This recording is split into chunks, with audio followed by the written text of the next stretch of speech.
সুলতান দেখে সাথে করে ওই পারগলিকে নিয়ে আসছেন। এই ভিনদেশি নিমুখারাম ইব্রাহিমকে কিভাবে ওনার খাসকামরা প্রধান বানালেন? আপনি কেন বাধা দিলেন না? আপনি আমার জায়গায় পৌঁছালে তখন বাধা দিলেন আহমেদ পাশা। আপনি তো এই রাজবংশের জামাই, আপনিও ফেরাত পাশা, দুজনেই তো জামাই। আস্তাগফিরুল্লাহ পীরে পাশা, আপনি ভুল বুঝছেন।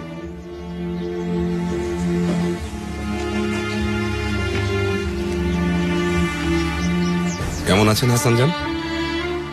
আমার বাবার একান্ত সহচর আর বিশ্বস্ত সভাসদ। আসুন, আপনার সাথে একান্তে কথা বলতে চাই।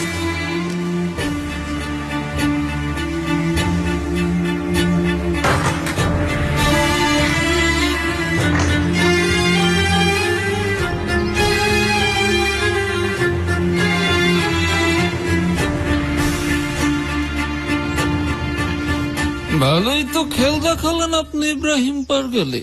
বাজ পাখি রক্ষক হলেন খাসকামরা প্রধান। এখন শীর্ষ 4 সিল মোহরের একটা আপনার হাতে।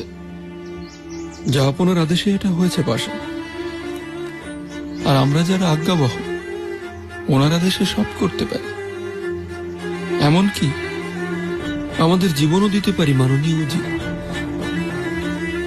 কোন ভিনদেশী কৌশলে ক্ষমতার শিখরে ওঠার চেষ্টা করলে তাকে থামানো আমাদের পবিত্র দায়িত্ব।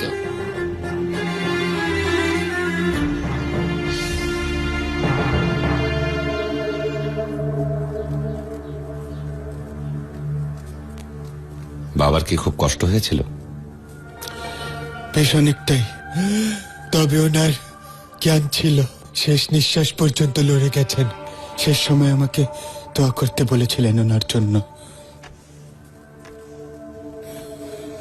আল্লাহ ওনাকে জান্নাত পাশে করুন। আমার কথা কিছু বলেছেন?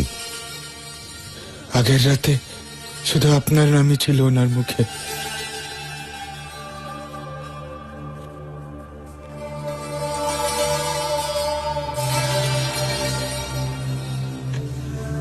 রোডস অভিযানের জন্য 200 যুদ্ধ জাহাজ তৈরি করিয়েছিলেন জাফর আগাকে দিয়ে। মহামহিম সুলতান সেলিম খান বলতেন, ওদের নিশ্চিহ্ন না করতে পারলে অটোম্যানদের শান্তি নেই। কাপ্তানি দরিয়া জাফর আগা সম্পর্কে কিছুই বলেননি? আমার বাবা মরহুম সুলতান সেলিম খানকে কোনোই আদেশ দিয়ে যাননি জাফর আগার ব্যাপারে? সেই মানিসা থেকে ওনার অন্যায় অবিচারের কথা শুনে আসছি। মিশরীয় বণিকরা, রুমেলির কৃষকরা অন্যায় সহ্য করেছে, তাবরেজদের কথা না হয় বাদই দিলাম। কিছু বলুন হাসান জান, এটাই কি অটোম্যানদের নীতি? এভাবেই ন্যায় বিচার করি আমরা? যত অন্যায় হোক আমরা চোখে কাপড় বেঁধে রাখবো বলুন? জি না, যাব না।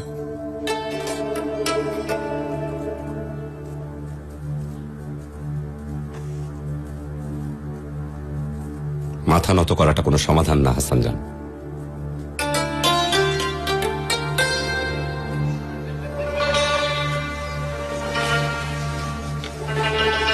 এতক্ষণ লাগছে কিসে? এমন গোপন কথা ওনার সাথে?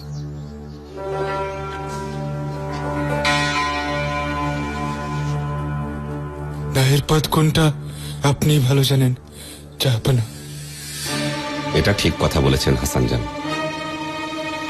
আমি জানি কি করতে হবে।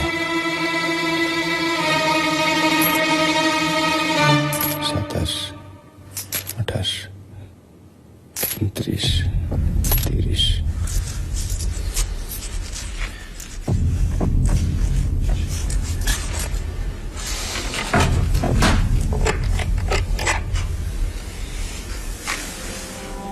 আগা, এই মাসে মিশরীয়রা 30,000 চেয়ে কম দিয়েছে।